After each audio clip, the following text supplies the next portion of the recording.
뭐 자한당에 오늘 국회에서 하고 있는 거 보셨죠? 아, 네, 봤습니다. 네. 상당히 좀 대치 중인 것 같아요. 아, 예, 예. 음. 거기에 대해서 오늘 말씀을 가만히 자, 제가 느끼는 거는 그 두 가지인데요. 우선, 어쨌거나 지금 국회에서, 예, 지금 소위 좌파 정당하고 지금 자한당이 아마 패스트트랙 발의건 관련해가지고, 예, 지금 강력한 대치 중인데, 저는 우선 어쨌거나 현재 이 공수처 법안하고, 현재 연동형 비례제는 굉장히 사실 심각해요. 우리가 사실 뭐 싸우는 게 탄핵 관련도 있지만은 또 지금 좌파 정당이 노리는 완전 장기 집권, 예, 장기 집권의 종착지가 사실은 남북 간의 어떤 그런 하나 되는 그런 좌파들이 노리는 거 아니겠습니까? 그 과정에 결국은 자신들의 어떤 세력을 확대해가지고 마음대로 자기들의 정치적 목적을 이제 달성하고자 하는 게 그 연장선상에서 현재 이 패스트트랙이 이루어지고 있거든요. 예, 예, 뭐 만약에 합법적으로 뭐 마음대로 그렇죠. 하겠다는 거 이제는 아닙니까, 결국? 그러니까 입법, 사법, 행정의 어떤 그런 그나마 어떤 헌법적 체계 하에서 서로 상호 견제나 이런 부분에서 지금 뭐 국정이든 의회든 간에 이렇게 이루어지는데 사실 실질적으로는 이미 뭐 이 사법부 같은 경우도 저들 뭐 우리법이나 또 좌파 어떤 소속 법률가들에서 완전히 장악되어 있지 않습니까? 헌법재판소든 대법이든 간에 예, 예, 검찰도 사실 마찬가지고. 그러니까 이런 문제에서 그나마 지금은 어떤 법적 테두리 내에서 좀 다소 좀 눈치도 보고 하는 상황인데 결국 공수처가 이제 완전 확정이 되어버리면은 실제 대통령의 임명하는 이 장에 의해서 완전히 뭐 연속돼 가지고 뭐 정치적 권력 하수인으로 완전히 자기들의 어떤 정치 시나리오에 따라서 어떤 뭐 정치적으로 완전히 뭐 100% 이용되지 않습니까? 예, 그러니까 그게 굉장히 무서운 거죠. 그러니까 지금도 사실 검찰이 뭐 정치 검찰로서 완전히 이 좌파 세력에서 하나의 뭐 완전히 통제되고 있지 않습니까? 뭐 윤석열이도 그렇고 예, 조국의 어떤 그런 정치적 시나리오에 따라서. 근데 어쨌거나 앞으로는 완전히 이제 공공연하게 공식적으로 마음대로 해버리기 때문에 숨도 못 쉬게 만드는 거예요. 그러니까 저들이 주장하는 이 상급 이상의 고위공직자, 뭐 판사, 검사, 국회의원부터 해서 대부분 어떤 소위 대한민국을 이끌어가는 오피니언 그룹들, 힘 있는 세력들만 통제해버리게 되면은 지금도 언론이 통제된 상태이기 때문에 사실은 뭐 어떤 모든 사항들이 왜곡 보도되고 있잖아요. 그래서 국민들은 단순하게 TV에서 나오는 것만 접하다 보니까 아마 상당 부분 국민들, 정치에 대해서 무관심한 국민들은 그냥 그대로 받아들이거든요. 그렇기 때문에 사실은 문재인의 지지율이 아직도 40%를 유지한다는 것은 그만큼 언론이 장악된 상태이기 때문에 그 위력이 대단하다는 거거든요. 그런데 예. 결국은 이제 더 나아가서 이런 공수처법이 이제 설치가 되면은 뭐 완전 무슨 뭐 법적으로 완전히 마음대로 통제를 하기 때문에 감히 누가 거기에 대해서 반발을 하겠습니까? 다 잡아 가버리잖아요. 예. 지금도 사실은 정치 검찰들이 소위 자신들이 적폐로 규정하는 사실 정치적 우익 세력들에 대해서 단순 적폐라는 어떤 이름 하에 또 어떤 뭐 대기업들 그러니까 잡아가지고 결국은 뭐 마음대로 기소하고 또 말씀드렸듯이 사법부 같은 경우도 결국은 좌파 소속이었던 법관들에 의해서 그냥 뭐 선고 내려버리고 그거 지금 우리 지난번 2년간 봐왔잖아요. 결국 근데 그거 공수처가 그죠? 절차가 패스트 트랙이, 그게 바로 패스트 트랙이야. 그죠? 일, 빠르게 신속하게 열 사람 잡아였고 거기서 결정을 바로 초과돼서 정권에서 내려주는 대로 빨리 하는 게 아니겠습니까? 그걸 하자는 거 아닙니까 지금? 그러니까 그렇죠. 목적은 그렇죠. 그러니까 이제 그런 불순한 의도가 있기 때문에 이게 정상적인 여야 합의나 이런 여러 가지 어떤 절차를 거치지 않고 소위 신속 처리라는 그런 패스트트랙이라는 어떤 그런 도입돼가지고 지금 무리하게 밀고 나가고 있지 않습니까? 어쨌거나 제가 봤을 때는 특히 연동형 비례도 뭐 심각하죠. 심각한데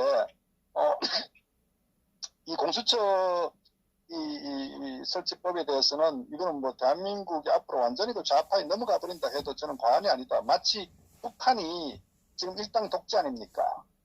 김정은의 말 한마디에 모든 그 사실 북한도 어떤 뭐 사법부가 재판 이런 과정도 있지만 실질적으로 전혀 의미가 없이 김정은의 말 한마디에 모든 상황을 정적으로 해갖고 전부 정치 수용소 보면 그냥 뭐 사형시키고 정치범 수용소 가둬버리고 뭐 그거 아닙니까? 북한이. 예, 예. 그러니까 대한민국도 그렇게 되는 거예요. 쉽게 얘기하면은. 그렇게 하겠다는 거네요. 예, 예. 그렇죠. 그러니까 그렇기 때문에 저는 어떤 공수처 설치 자체에 대해서 어떤 미사 여구를 동원해서 저들이 이제 뭐 처리하려고 하더라도 본질적인 그 목적과 배경은 결국은 좌파들이 장기 집권, 결국 궁극적으로 북한과의 어떤 그 하나가 되는 소위 말해서 이 대한민국이 이 사회주의 국가를 실현하고자 하는 저들의 어떤 그러한 장기 목적에 따른 그 하나의 그 수단으로서 이런 그 이 공수처를 좀 집요하게 밀고 나가는 그런 의도가 있다. 이렇게 우리가 봐야 되기 때문에 어쨌거나 이 공수처가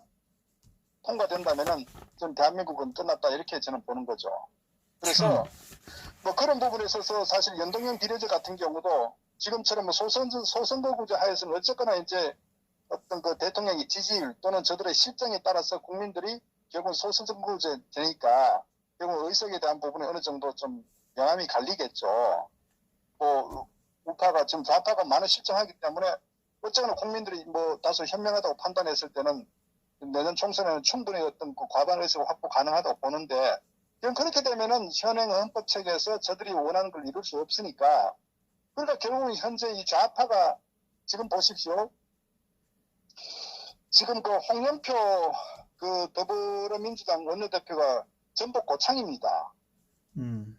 그 다음에 그 바른미래당의 김관영 씨가 전북 군산이에요. 그게 소위 여야 사당 합의라고 하는 부분에서 그 다음에 정의당의 윤소아 원내대표 전남 해남이에요. 그 다음에 그 민평당 박지원 민평당의 장병환 씨가 전남 나주입니다. 그러면 지금 현재 여야 사당이라고 하지만 이들 뿌리가 한 뿌리예요. 그러니까 그들은 결국 원래 한 뿌리고 정말 극좌부터 거의 뭐 좌의 어떤 그 습실려 있고 호남이 뿌린 이 4개 정당이 마치 여야라는 그런 정말 국민들을 호도시키는 이런 세력들이 결국 이 패스트트랙에 가담을 해가지고 현재 지금 이런 위기 상황을 지금 만들고 있단 말이에요. 이게. 그래서 결국 이게 지금 보니까 뭐 다 그 연애야 저쪽에. 그러니까 그 라도네. 이런 사당 이런 소위 저들이 말하는 여야 사당이라고 하지만 말씀드렸다시피 호남에 뿌리를 둔 동일 정당이라고요. 그런데 이들이 이제 그 국민들 교묘하게 속여가지고 마치 여와 야라는 어떤 포장된 이런 아주 그 술수를 가지고 언론에서도 이렇게 만약에 되면 보십시오. 결국 이제 그 정의당 같은 경우는 소위 노조 민주노총의 지지를 많이 받지 않습니까? 근로자들에게. 그러니까 민주노총이 지금 뭐 10% 하기 때문에 결국 현재 이 연동형 비례제를 가게 되면은 민주노총의 의석을 20석을 훨씬 더 받을 수가 있단 말이에요. 그러니까 결국 이제 민주노총 현재보다 훨씬 더 정의대 강력한 어떤 정당으로 자리매김하겠죠. 그 다음에 호남에 뿌리를 둔 민평당이든 더불당이든 호남이 99% 삭스리 할 거 아닙니까? 예. 그러면 그쪽의 의석의 어떤 그 지지율 비를 보십시오. 그럼 결국은 그러니까 민평당 같은 경우도 여기다 목숨 걸고 연동형 비례제 찬성하는 거라고요. 그다음 호남의 경기권 같은 경우 통상 뭐 한 30% 내외의 호남 지지자들 있지 않습니까? 그 뭐 기본적으로 30% 넣고 들어가지 않습니까? 그다음에 지금 영남 지역 같은 경우도 사실 뭐 지난 이 총선이나 봤을 때 기본적으로 지역에 따라서 40% 이상의 지지율을 확보하고 있다고요. 그 결국 어떻게 보면은 대한민국 현그 정치 이 지형 구조로 봤을 때 소위 이 같은 색깔의 소위 이 여야 사당이라는 이 정당들이 사실은 그 압도적으로 이 득표를 하게 되면은 거의 뭐 3분의 200석을 확보할 수도 있어요. 이렇게 가게 되면. 그러니까 현재 우리가 그 우려됐던 이 공수처에 따라서 이 검찰 위에 검찰 마음대로 하는 이런 그 자신들의 이 권력 검찰이 이 역할을 하고, 그 다음에 의회가 연동형 비례제로 갔을 때 결국 여기서 언론은 완전히 뭐 의도적으로 또 띄우겠죠. 그러면 결국은 3분의 2 의석이 저들의 손아귀에 넘어갈 수 있는 거예요. 그럼 완전 소위 입법부도 완전히 장악돼 버리죠. 사법부도 장악이 돼 있죠. 검찰도 공수처라고 마음대로 해버리죠. 그러면 언론도 이미 장악됐죠. 그 대한민국 끝이죠. 그 마음대로 원하는 대로 마음대로 한 거예요. 그래서 사실은 현재 지금 패스트트랙에 올라가 있는 오늘 뭐 입법 발의했다, 전자 입법 발의했다고 하는 여기에 대해서 사실은 뭐 국회법상에 많은 문제가 지적되고 있는데 어쨌거나 얘들이 이 문제를 통과시키게 되면은 자연스럽게 내년 그 총선 이전에 그러니까 국회의장 전부 좌파 정당의 의장 공을 행사를 하니까 뭐 통과될 가능성이 상당히 뭐 90% 이상은 통과될 가능성이 있겠죠. 이게 뭐 정말 뭐 피비린내 나는 어떤 싸움이 벌어지지 않는다면 통과되겠죠. 그럼 끝나는 거예요. 그래서 사실은 1차적으로 이 패스트트랙은 오늘부터 아마 4월 말까지였다 뭐 회기내 이건 무조건 목숨 걸고 막아야 되는 거예요. 이거 막자면 사실은 다음에 뭐 정권이 바뀌어도 그 힘 없는 거예요. 끝나버린다고요. 그러니까 이제 이런 상황을 우리가 좀 심각성을 알고 수단 방법 가리지 않고 무조건 막아야 된다. 만약에 여기서 통과되게 되면은 소위 이 의원들은 전부 의석 사퇴해야 됩니다. 사퇴하고 정말 여기는 뭐 내전이 각오하고라도 싸우지 않으면은 저는 뭐 고스란히 어떤 그 사회주의와 관한 어떤 그 지름길로 지금 가고 있다. 이렇게 우리가 이해를 해야 된다. 그만큼 이게 좀 심각한 상황입니다. 자, 그런데 이런 그 좌파들의 어떤 그 의도를 우리가 이제 분명히 인식하고, 근데 문제는 이걸 막아야 될 거 아닙니까? 자, 막는데 제가 안타까운 것은 그거예요. 저는 왜 그러면 이 좌파 정당이, 좌파 세력들이 이렇게 안하무인격으로 이렇게 무리하게 밀어붙이느냐. 결국은 저는 그 지난 2년간 자유한국당이 보여온 어떤 그 정치적 행태, 소위 투쟁하는 부분에 대해서 정말 호구로 보인 거예요. 막말로. 저들은 저 좌파 정당, 저 청와대 어떤 종북주사파 세력들은 이 자유한국당을 하나의 그 강력한 정당으로 인식하지 않는 거, 야당으로 인식하지 않는다고요. 그러니까 저희들이 마음대로 한 거예요. 그러니까 우리가 너무나 잘 알고 있는 지난 이 문재인 좌파 정권의 어떤 그 정말 독재적 그 반대한민국적 행태에 대해서 그리고 어떤 평양 그 공동성명 같은 경우도 사실 대한민국의 안보 국방을 허물어 버렸잖아요. 그럼 이때 제정신이었다면 이 당시에도 나와서 강력한 투쟁하고 이거는 무효 투쟁을 해야 되는 거예요. 그게. 그 다음에 드루킹 댓글 사건하고 김경수 구속된 그 당시 같은 경우도 이것도 사실은 국기 문란 사건 아닙니까? 그러면 이 드루킹이 이런 그 구속되고 또 김경수가 구속된 이 상황이 됐을 때는 정말 문재인과 김정식을 특검해갖고 이거 실체를 밝히더라고. 이게 모든 여기다 열정을, 그러니까 모든 정치적 그 힘을 여기 쏟아 부어야 된다고요. 그러니까 이 소위 문재인 좌파 정권 전면 투쟁의 현장에 나와야 된다고요. 자유한국 정말 정신 똑바로 박혀 있었다면은. 그리고 지금 외교 한미 관계의 관계가 완전히 정말 엉망연하게 이탈된 상태로 지금 돼 있는데, 이런 문제 또 우리가 또 뭐 사법부가 적폐로 규정해서 많은 외국 우익 인사들에 대해서 정말 어떤 그 정치 재판에 이루어질 때 자한당이 여기에 대해서 강력한 반박 투쟁을 해야 되거든요. 그럼 결국 이들이 박 대통령 재판도 마찬가지고, 여기 이들이 지난 2년간 마음대로 좌파가 마음대로 어떤 그 칼을 휘두를 때 정말 의식이 조금이라도 있었다면 처음부터 문재인 집권 후에 처음부터 강력하게 투쟁을 해가지고 잡았으면요, 오늘날 패스트트랙한 이런 상황조차도 저는 진행되지 않았을 것이다, 이렇게 본다고요. 이거 생각도 못하죠, 이런 걸요. 그러니까 처음부터 강한 야당이 있으면은 아무리 좌파 정당이 자기들의 어떤 꿈을 실현하기 위해서 강력한 투쟁을 한다 하더라도 함부로 못 하거든요. 근데 그냥 침묵하고 있었다면, 소위 말해서, 그럼 우리가 많은 내국 국민들이 자유한국당은 마치 더불어민주당의 이중대라고 놀림을 당할 정도로 속수무책으로 지금 침묵 지켰지 않습니까? 그것이 바로 좌파들도 이렇게 밀어붙여도 우리가 자기들이 원하는 걸 이룰 수 있다. 이런 하나의 어떤 그 빌미를 줬기 때문에 저는 오늘날 이런 그 공수처나 연동형 비례제 소위 잔당 반대하더라도 거기 아랑곳하자고 한 게 밀고 나가는 이 상황을 결국은 저는 좌파는 원래 그렇단 말이에요. 원래 실체가 그러니까. 그러면 그걸 막을 정당, 소위 자유한국당은 그걸 처음부터 막았어야 된다고. 근데 이들은 탄핵에 한 배를 탔기 때문에 사실 그 당시에 홍준표가 있을 때나 김성태 있을 때 거의 뭐 청와대에서 밥같이 침 먹고 뭐 거의 짝짝꿍 했잖아요. 그러니까 이들이 결국은 소위 자유한국당, 소위 보수파 정당이라고 주장하면서 존재했기 때문에 그 부역자들 아닙니까? 그러니까 문재인하고 싸울 수가 없었죠. 그러니까 지난 2년간 이렇게 나라를 망치는데 문재인 좌파 정권도 문제가 심각하지만 거기에 부역, 침묵한 자유한국당은 더욱더 책임감을 가져야 됩니다. 그런데 이제 와서 국회에서 사는다고 하는데 일단 뭐 지켜는 봅니다만은 왜 이것들은 탄핵일 때는 자신들의 정치적 목적과 어떤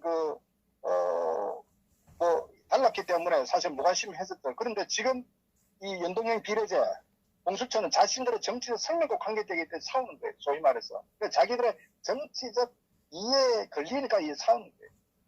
그렇기 때문에 자유한국당은 문제가 심각하다. 이걸 보는 거예요. 그러니까 어떻게 보면은 오늘날 이런 그 정치적 위기, 국가적 위기를 초래하게 된 가장 결정적 책임이 누구냐? 자유한국당 아닙니까? 그러니까 저들은 대한민국에 불을 찔른 거예요. 불을 찔러가지고 이제 자기들이 탈 것 같으니까 이제 물로 불을 끌려고 하는데 이게 얼마나 코미디입니까?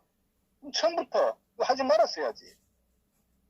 그러니까 자유한국당은 코미디 그만하라는 얘기입니다. 그러니까 저 자유한국당이 어쩌면 무능하다. 소신, 정치적 소신과 이념적 소신이 없다. 그리고 항상 지켜보는 웰빙이다 이거죠. 국가가 어떻게 되든 자신들의 이익만 챙기면 되니까. 그리고 기회주의 아닙니까? 예. 보고 자기한테 유리하냐 불리하냐에 따라서 여기 붙었다 저기 붙었다가 비겁하잖아요. 동료 의원들이 동료 또 우익 인사들이 감옥소에 가더라도 지키만 보고 있잖아요. 비겁하지 않습니까? 지만 안 가려고 그러고. 그러니까요. 그 다음에 배신 아이콘 탄핵에 소위 우파라고 표방하면서 사당의 대통령을 무참하게 이수를 찌른 이런 배신자들, 이 세력들이 직결된 정당이 자유한국당 아닙니까? 그럼 결국은 오늘날 대한민국 위기는 자유한국당이 자초한 거 아닙니까? 그런데 이제 와서 싸운다? 이건 넌센스 아니에요. 그러니까 저는 코미디라고 부르는 거예요. 그러니까 지금 말씀드린 지들이 지금 싸우는 이런 그 행위는 결국 자신들의 정치적 어떤 그 이해관계에 따라서 뭔가 문제가 될 것 같은 거 싸우는 거예요. 그런데 이걸 제대로 싸우려면요. 제대로 싸우려면은 근본적으로 문재인 좌파 정권을 근본적으로 추락시키려면은 탄핵, 불법 탄핵과 이 드루킹 사건의 실체부터 정면 승부를 들어가야 되는 거예요. 그래갖고 이게 잘못됐다. 그래서 아마 그저께 그 박보윤 지난 헌법 공보 아닙니까?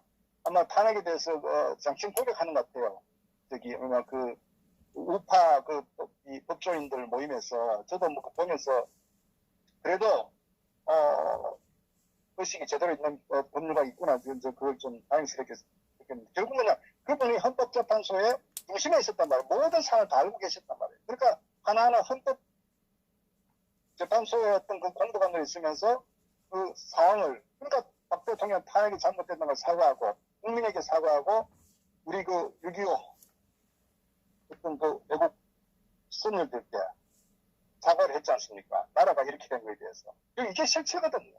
그렇다면은 이거를 바로 잡게 되면 자연스럽게 좌파를 잡을 수 있는 그 힘이 생기거든요. 그러니까 멀리 가서 빙빙 돌려갖고 이렇게 할 게 아니라 이 탄핵 문제를 본격적으로 제기시키고 잘못된 거를 지금 사워나가게 되면 자연스럽게 좌파 실체가 밝혀지니까 저는 우파가 하나 되는 우파가 집권할 수 있는 좌파의 이런 의도를 저는 저지하는 그런 가장 지름길이다 이렇게 보는 거예요.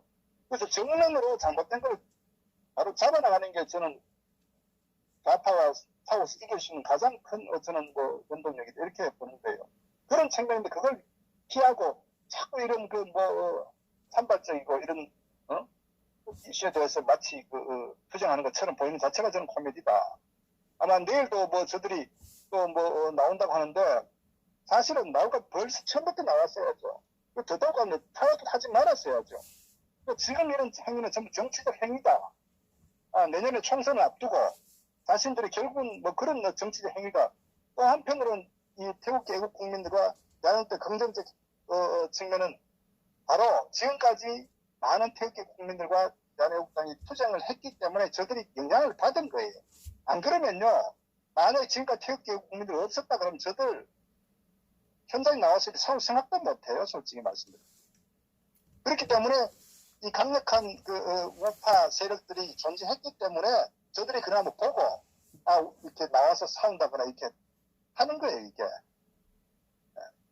그래서 어쨌거나 제가 드리는 말씀은 이 자유한국당의 어떤 이런 변화 없이는 저는 뭐 대한민국은 쉽지 않다 이렇게 보고, 어쨌거나 지금은 굉장히 이제 풍전등화에 와 있는 상황이다. 그 말씀드리고, 또 태극기 국민들은 이때일수록 더욱더 강력한 투쟁을 전개해야 된다 이렇게 생각을 합니다. 예, 감사합니다. 그리고 하나 물어보겠습니다. 쟤들이 왜 강화문에 왜 나올까요? 자한당이. 목적이 뭘까요? 뭐 저는 뭐 두 가지를 봐. 첫째는 어떤 정치적 목적은 나름대로 자기들이 이제 원내에서 밀리지 않았습니까? 지금 맞아 공수처든 이런 패트릭에 대해서 결국은 이제 세력이 안 되니까 결국은 자신들이 어떤 뭔가를 밖에 나와가지고 두 가지 전략적 목적이 있죠. 일단 나와서 국민들을 어필하고자 하는 측면이 하나 있고, 그 다음에 어쨌거나 그 힘을 받아가지고 우파 통합의 어떤 자기들 중심이 되겠다. 그리고 내년 총선에 결국 자기들 어떤 주도적 영향을 하겠다. 이런 정치적 목적이죠. 만약에 그렇다면 벌써 대한민국당이 요구하는 것을 수용해가지고 전체 통합해서 싸우려고 했었겠죠. 제대로 된.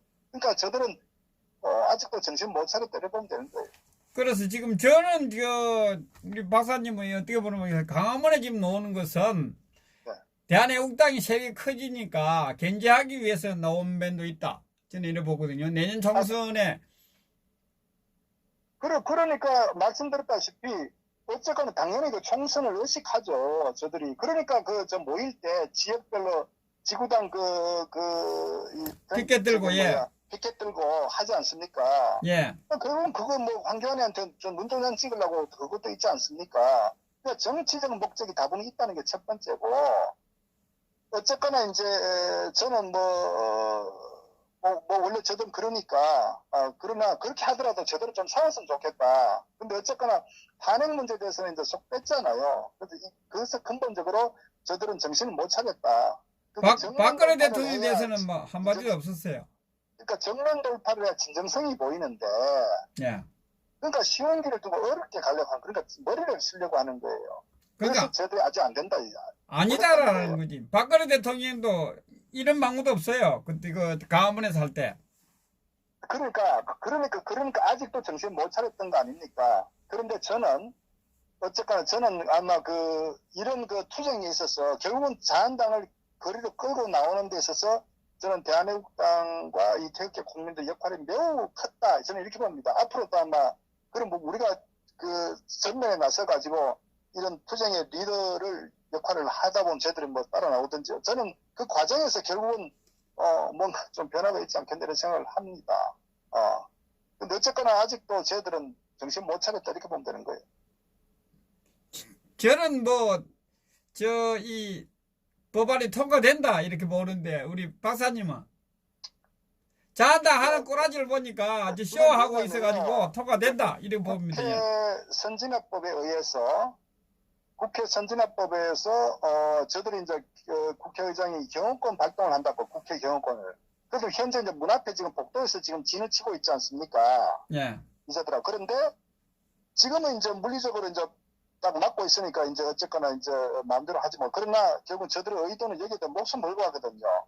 굉장히 무리수를 뜯고 그 의도도 있기 때문에. 그런데 결국은 이걸 이제 4월 내에 아마 통과시켜야 될 거예요. 상위 쪽을. 그러니까 결국은 아마 경호권 발동해서 아마 밀어붙일 가능성이 매우 크다. 저는 그렇게 봅니다. 왜? 종국에는 아마 그렇게 진행될 가능성이 클 거예요. 그러니까 뭐 저도 사실 우려되는 부분은 뭐 한 8, 9할 정도는 아마 그렇게 갈 것이다. 그렇기 때문에 지금 문희상이가 결국은 저들과 국회의장임에도 불구하고 좌파 정당 어떤 특정 정당 소속 이 국회의원처럼 그렇게 지금 하고 있지 않습니까? 바로 그것이 저들의 의도가 지금 그대로 고스란히 나타나기 때문에 지금 이렇게 뭐 전자결제한다 이것도 사실은 그 비정상적 어떤 그 절차 행위 아닙니까? 그럼에도 불구하고 왜 그렇게 하느냐? 그만큼 이걸 통과시켜야 될 의지가 강하다는 겁니다.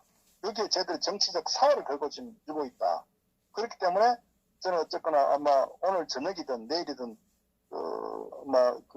경호권 발동해서 밀어붙일 가능성이 매우 크다 이렇게 저도 진단합니다. 맞습니다. 어떻게 해서 통과시킬 것이라고 봅니다. 저희들은 죽기 사기로 이것을 통과시킨다고 저는 봅니다.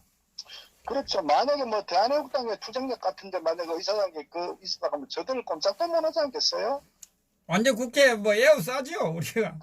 그러니까 그게 이 싸우는 것도 하루 이틀에 되는 게 아니고 어떤 정말 죽기 살기로 그런 각오를 가져야 되는데 일단은 뭐 하여튼 현 상황은 뭐 그렇게 진단하고 있습니다. 네. 예, 알겠습니다. 네, 감사합니다. 네.